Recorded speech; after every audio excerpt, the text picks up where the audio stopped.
Welcome to Centra Scripts. I am your host, Cami Smith, and I am here with Dr. Pavalonis, who is a vascular surgeon here at Centra. The reason we're here discussing today is because the month of September is Peripheral Vascular Disease Awareness Month. And so we want to bring some highlight, some awareness around what that is, because I know for me, this is not something I have encountered in my personal life. And maybe those of you who are listening are not aware of what that is or how it's impacting maybe even those around you.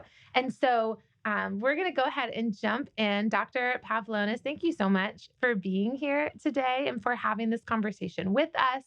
Why don't you tell us a little bit about yourself first before we jump in? Well, I'm a vascular surgeon here in Lynchburg, Virginia. I love being here. This is my third year of practice within our fine city.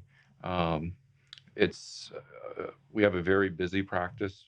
Peripheral vascular disease is very prevalent in this area and something that we have a lot of work to do on.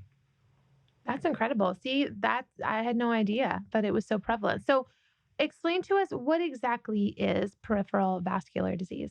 So, peripheral vascular disease is impaired blood flow, uh, primarily to the lower extremities, mainly in the legs, that can cause all sorts of uncomfortable and potentially life threatening problems, such as limb loss, lifestyle limiting factors, and a whole host of other things. It can also be indicative of other more serious problems like heart disease, cerebrovascular disease, like stroke type things. Yeah.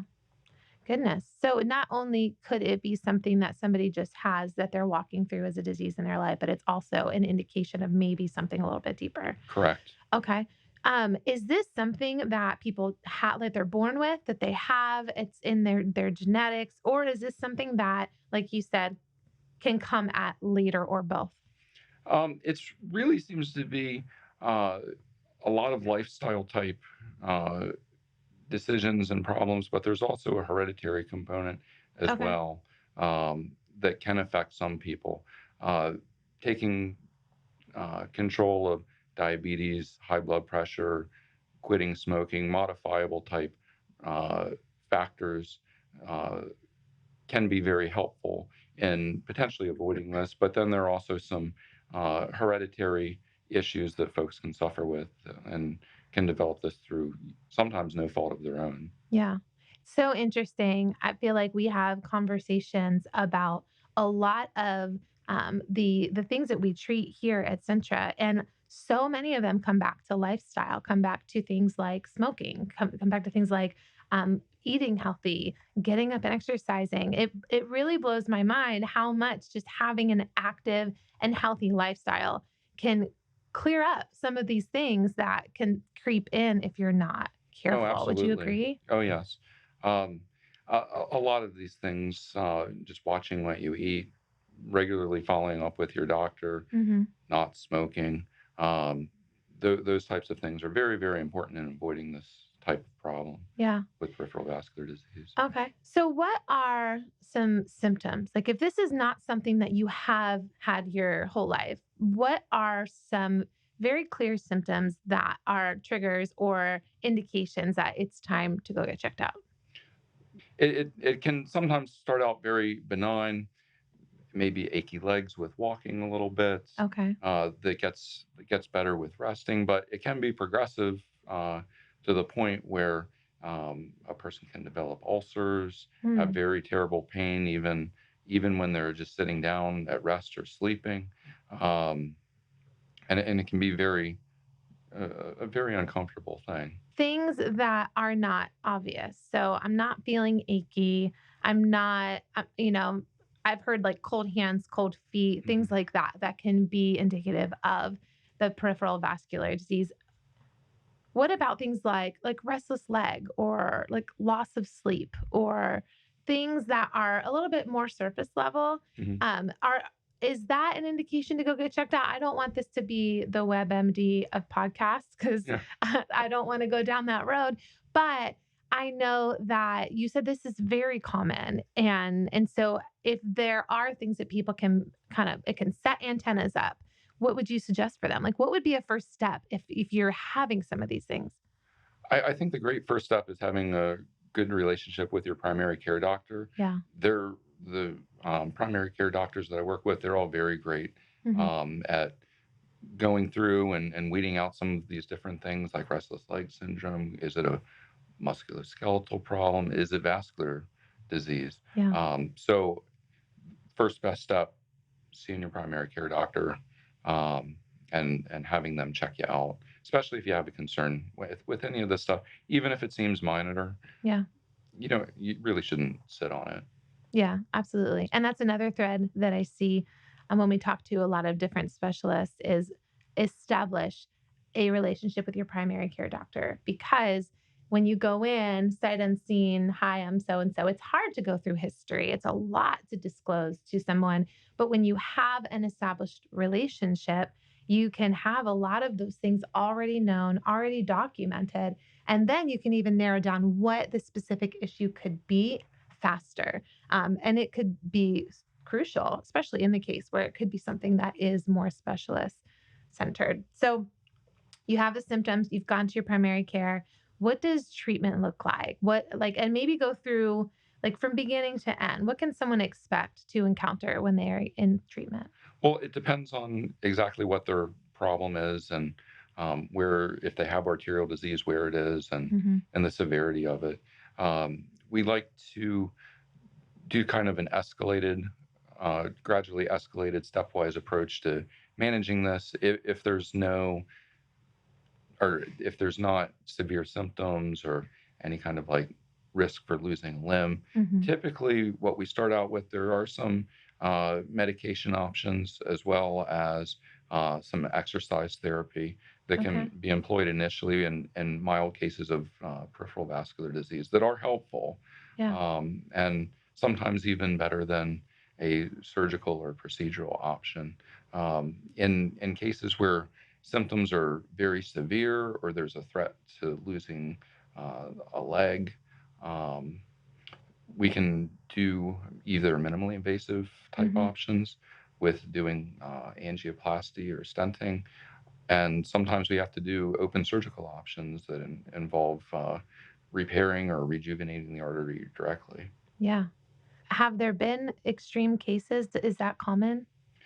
Unfortunately, in this area, there with the prevalence of diabetes and Hmm. smoking, we unfortunately see a lot of folks that are end stage in terms of their peripheral vascular disease, where they do end up losing limbs. Yeah.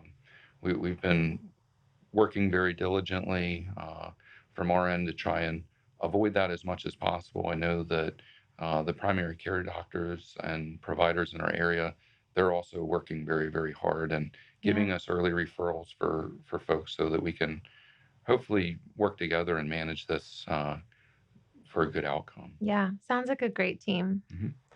So, for preventative steps, other than what we've already talked about in with healthy lifestyle, not smoking, things like that, what other preventative steps are there? Staying active, using your legs, Yeah. is always very good. Um, in terms of just healthy dietary choices and not gaining excessive weight, also good. That Yeah. those are things that we can directly affect and Yeah. take control of. Okay. So, I'm going to switch gears a little bit on you. Okay. How did you get into this particular specialty? Well, I always knew that I wanted to be a surgeon, just not exactly which one. Okay. Um, and during my residency, I really fell in love with vascular surgery. I found that uh, the patients, even though they have, you know, kind of big problems that we deal with, Yeah. they're all very interesting. And I kind of like the balance of vascular primary care in addition to also doing surgery and maintaining a long term relationship with these folks because vascular problems just don't affect like the legs or the carotid arteries or Yeah. an aneurysm or something like that. We really have to take into account the entire person. And if there are problems one one place, we have to watch for problems other places. So it there's a bit of detective work and involved with that, Yeah. and just some ongoing taking care of people, which I really enjoy. I have Yeah. some, you know, patients that I consider friends. Yeah. So you get to do both. Yes. That's not very common, or is it that people can do the primary care but also step in as surgeon? Which I don't want to, take away from the very important work that the primary care doctors do. It's Yes. just a genuinely collaborative relationship that we Yeah. have in working with these folks, where it's not just we get sent to do surgery, we also get to see them Yeah. ongoing to make sure that they're still doing okay. Yeah. And I'm sure that that plays a big part to the relationship that you're establishing with your patients. Oh, yes, 'Cause there's a lot of trust that goes in there absolutely. when you're going under for something specific like that. So what's next for this particular area? So there's surgery at this point. Do you see this progressing as far as treatments in the future? I think the most important part in terms of peripheral vascular disease is no reducing its incidence. Oh, okay. In terms of early management of some of Mhm. these risk factors, I think that that's going to be uh, the most important part. And treatment wise, I mean, we have great treatment available to us, very good options, both Mhm. procedurally and surgically. But just really getting the word out and helping stop the disease before it starts is going to be the most important thing. Yeah, stopping it before it starts is a great message, I think, to focus on, especially when there are so many preventative things that you can do. And I was out on the trail system yesterday, and it was packed. There were families, there were elderly couples, it was just wonderful to see people out and active. And so we thankfully live in an area here in Lynchburg where there's a trail system and there's so many healthy options. There's so many things you can do to pour into living a healthy lifestyle. And so, as that will directly impact this particular focus for peripheral vascular disease, I encourage you guys to, I mean, get outside. It's going to get cold soon. We're in false fall right now. It's going to get hot again, and then we're headed into winter. So, get outside, enjoy the outdoors, and then also establish your relationship with your primary care so that you can get to know them, they can get to know you, and things like this that bubble to the surface can be dealt with in a way that can be um, not as extreme, hopefully. So, Yes. thank you again for joining us today. Thank I you very really much. appreciate it. I do want to ask real quick before we go, is there anything that you're like, I wish she asked me about this? Like if you're driving away and you're thinking, oh, I wish I could have said this. Is there anything that you would like our listeners to know about peripheral vascular disease, preventative treatment, symptoms, anything? If you have a problem, make sure that you see your primary care doctor. Our number is available on our website. Yes. I'm always happy to see folks and get things taken care of. Uh, we just have to work together. All right. I love it. Well, thank you for joining us again today for Centra Scripts. We will make that number available for Dr. Pavalonis, but for HVI, which is our Heart and Vascular Disease Center, so that you can get in touch. Thank you for joining us again for Centra Scripts. We hope to see you all next time.